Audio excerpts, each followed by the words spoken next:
मित्रों, कई साधकों के फ़ोन आते हैं कि आचार्य जी हम 20 साल से गायत्री की साधना कर रहे हैं, कोई 25 साल से कर रहा है, किसी ने इतने अनुष्ठान कर लिए हैं, लेकिन उसके पश्चात भी उनको लाभ प्राप्त नहीं होता है। तो आज हम आपके लिए बताने के लिए जा रहे हैं 5 सूत्र, 5 ऐसी चीज़ें जिनमें आप निश्चित रूप से उसमें गलतियाँ करते होंगे। और इस प्रकार की यदि आप गलती करते हैं तो उसमें यदि आप सुधार करके यदि आप गायत्री का कोई भी अनुष्ठान करेंगे, लघु अनुष्ठान करें या 1.25 लाख का अनुष्ठान करें या पुरस्चरण करें, तो निश्चित रूप से आपको उसमें आसानी सफलता प्राप्त होगी। तो ये 5 सूत्र कौन से हैं, इस वीडियो के माध्यम से हम आपको बताने के लिए जा रहे हैं। मित्रों, जब हम अनुष्ठान करते हैं, जिस प्रकार से कि दूध में घी मिक्स रहता है जो दिखाई नहीं पड़ता, लेकिन जब उसको मथा जाता है तो उसमें से घी निकलता है, मलाई निकलती है। इसी प्रकार से जब हम बीज को बोते हैं तो वो वृक्ष के रूप में परिणत हो जाता है। इसी प्रकार से जो भी व्यक्ति गायत्री की साधना करता है, गायत्री का अनुष्ठान करता है, उसके अंदर भी इस प्रकार के अमूलचूल परिवर्तन आते हैं और उसके अंदर एक शक्ति का प्रादुर्भाव होता है। लेकिन उन शक्तियों का प्रादुर्भाव कब होता है? जब हम साधना करते हैं, जैसे कि एक तापमान तक जो है पानी भाप बनता है, इसी प्रकार से जब हम साधना करते हैं तो हमें कुछ चीज़ों का ध्यान रखना पड़ता है। उन चीज़ों का यदि आप ध्यान रखेंगे और उन आधार पर, उन सूत्रों के आधार पर आप चलेंगे तो फिर निश्चित रूप से आपको गायत्री मंत्र फलित होगा। जिस प्रकार से कि गायत्री की 5 कोशी साधना बताई गई है, 5 मुखी गायत्री बताई गई है, हमारे 5 कोश होते हैं, हमारा जो शरीर है वो 5 तत्वों से बना हुआ है। इसी प्रकार से 5 चीज़ें बताई गई हैं साधना में जो अनिवार्य हैं। पहली है आपका उपवास, दूसरा मौन, तीसरा ब्रह्मचर्य, चौथा तितिक्षा और 5वां अन्नदान। इन चीज़ों का जिस दिन हम समावेश करके गायत्री का अनुष्ठान करते हैं तो फिर निश्चित रूप से हमें गायत्री मंत्र फलित होता है। उपवास किस प्रकार से किया जाए? उपवास को लोग सोचते हैं कि ज़्यादा से ज़्यादा अच्छी चीज़ें खाने को मिलेंगी। लोग उपवास तो रखते हैं, लेकिन उपवास में जो है दिन में कई बार जो है फल फूल खा लेते हैं और गरिष्ठ चीज़ें खा लेते हैं। साबूदाने की खीर खा लेते हैं, साबूदाने की खिचड़ी बना करके खा लेते हैं। तो उससे जो आप खाना खाते उससे ज़्यादा कहीं आप उसमें फलाहार कर लेते हैं।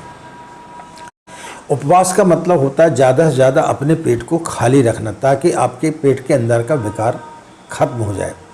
और उपवास जब हम रखते हैं तो हमारी जीभ जो है वो संस्कारित होती है, क्योंकि जो भी हम मंत्र का जाप करते हैं, जो भी चीज़ हम बोलते हैं वो जिह्वा के माध्यम से ही बोलते हैं। तो हमारी जीभ जितनी ज़्यादा उस समय संतुलित रहेगी, संस्कारित रहेगी, उतना ज़्यादा हमें मंत्र फलित होगा। तो एक उपवास होता है जो सिर्फ पानी पर रहा जाता है। यदि आप 9 दिन का उपवास कर रहे हैं तो आप नींबू पानी पर रह सकते हैं। दूसरा होता है कोई साग सब्जी खा करके, अरे बगैर नमक के कोई भी सब्जी को आपने उबाल लिया और उसको खा लिया, ये दूसरे प्रकार का उपवास होता है। तीसरा उपवास होता है सिर्फ एक अनाज खा करके, जैसे आपने संकल्प लिया कि सिर्फ हमें दलिया ही खाना है, तो फिर आप 9 दिन तक या 40 दिन तक सिर्फ आप दलिया का ही सेवन करेंगे। या आपने जो है संकल्प ले लिया कि सिर्फ हम दूध और छाछ लेंगे, या आप फल फूल में आप जो है क्या क्या फल फूल खाएंगे वो आपने संकल्प ले लिया। या फिर आप एक समय खाना खाएंगे, एक ही समय पर आपको खाना खाना एक ही प्रकार का। तो इस प्रकार के कई प्रकार के उपवास होते हैं। इनमें से जो भी आपको सुविधाजनक हो वो उपवास आपको करना चाहिए, ताकि आपके अंदर की विकृतियाँ दूर हों। कहा गया है कि जैसा खाओगे अन्न वैसा बनेगा मन। तो जिस प्रकार का आप साधना काल में अनाज खाएंगे वैसा आपका मन बनेगा। इसलिए लहसुन, प्याज, मांस, मदिरा आदि इन सब चीज़ों से व्यक्ति को दूर रहना चाहिए। गरिष्ठ भोजन आदि नहीं करना चाहिए, अस्वाद व्रत करना चाहिए, ताकि किसी प्रकार के भोजन में आपको स्वाद ना हो, तो वो उपवास जो है वो सही माना जाता है। तो सबसे पहली शर्त है उपवास की। दूसरा है मौन। जब व्यक्ति का अंतिम समय आता है तो उसकी सबसे पहले जो है वाणी जो है बंद हो जाता है, यानी बोलना बंद हो जाता है। तो जब हम बोलते हैं तो उस समय हमारी सारी इंद्रियां जो है वो काम करना प्रारंभ करती, तब व्यक्ति बोल पाता है। इसलिए व्यक्ति को ज़्यादा से ज़्यादा मौन धारण करना चाहिए। जैसे आप ब्रह्म मुहूर्त में 4 बजे सो करके उठते हैं और आपकी पूजा 7 साढ़े 7 बजे तक समाप्त होती है, तो उस बीच में आपको बातचीत नहीं करनी चाहिए, तो वैसे वो उस समय का आपका मौन हो जाता है। उसके अलावा भी यदि आप रख सकते तो 1-2 घंटे तक आपको मौन का अभ्यास करना चाहिए। तो जो व्यक्ति साधना काल में जितना ज़्यादा से ज़्यादा मौन धारण करता है, उसकी जो है उसको वाणी जो है उसकी सिद्ध हो जाती है। वो किसी भी व्यक्ति को कोई भी आशीर्वाद दे दे या किसी को बद्दुआ दे दे तो वो फलित हो जाती है, यानी उसको वाणी सिद्ध हो जाती है। तो मौन में बहुत बड़ी ताकत होती है, इसलिए ज़्यादा से ज़्यादा साधना काल में व्यक्ति को मौन रहना चाहिए।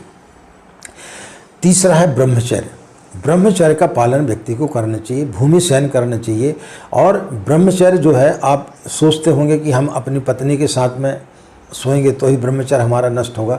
नहीं, ब्रह्मचर्य कई प्रकार का होता है। आपने किसी लड़की को गंदी निगाह से देख लिया तो आपका ब्रह्मचर्य नष्ट हो जाता है। आप किसी दूसरे साहित्य को पढ़ रहे हैं और आपके अंदर वासना जागृत हो गई तो आपका ब्रह्मचर्य नष्ट हो जाता है।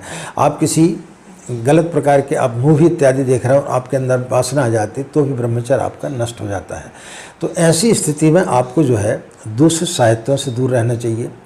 उल्टे सीधे टीवी सीरियल या मूवीज़ आपको नहीं देखने चाहिए और स्त्रियों का आपको सम्मान करना चाहिए। इसलिए माँ गायत्री का जो चित्र है वो यौवन अवस्था का बनाया गया है, ताकि उनको देख करके आपके अंदर मातृत्व की भावना जगे। आप जब अपनी बहन को या अपनी माँ को देखते उस समय आपके अंदर वासना नहीं आती, तो जिस प्रकार से उस समय आपके अंदर वासना जागृत नहीं होती, इसी प्रकार से अन्य स्त्रियों को देखने में भी आपकी वासना जागृत नहीं होनी चाहिए। तो इस प्रकार से यदि आप ब्रह्मचर्य का पालन करेंगे 9 दिन तक या 40 दिन तक जो अभी आप अनुष्ठान कर रहे हैं, तो निश्चित रूप से आपकी गायत्री मंत्र की साधना सफल होगी।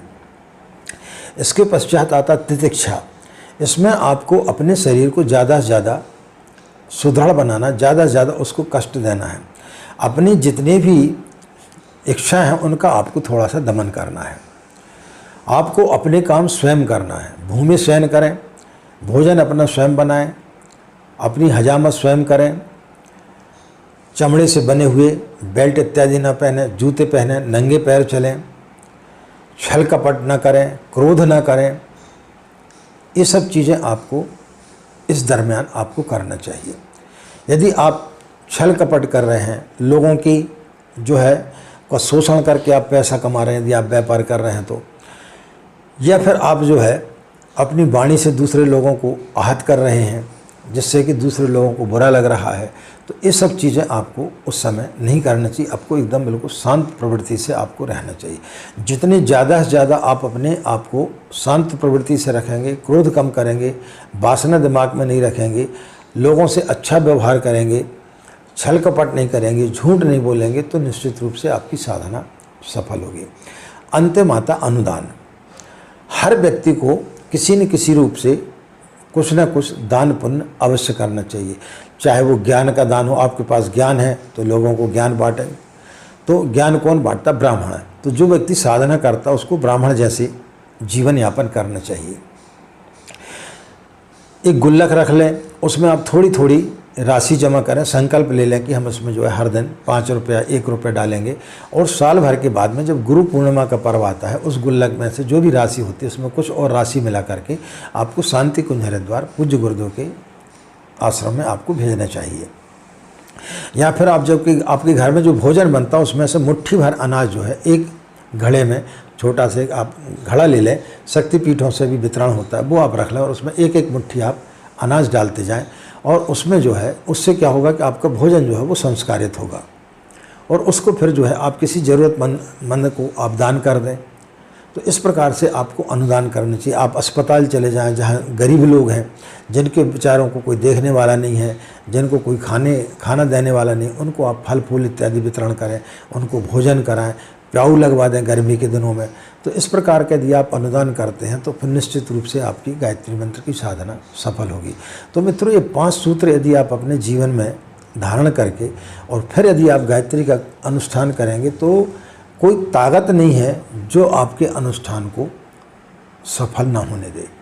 लेकिन हम कई प्रकार की गलतियाँ करते हैं और फिर जब हमारा अनुष्ठान सफल नहीं होता है तब हम बड़े दुखी हो जाते हैं कि हमने जो है इतने अनुष्ठान कर लिए लेकिन हमें कोई फ़ायदा तो हुआ नहीं। तो मित्रों, हम कुछ गलतियाँ करते हैं जिनके कारण हमें मंत्र फलित नहीं होता है। तो इन 5 चीज़ों का समावेश करके यदि आप चलेंगे तो निश्चित रूप से आपको गायत्री मंत्र फलित होगा।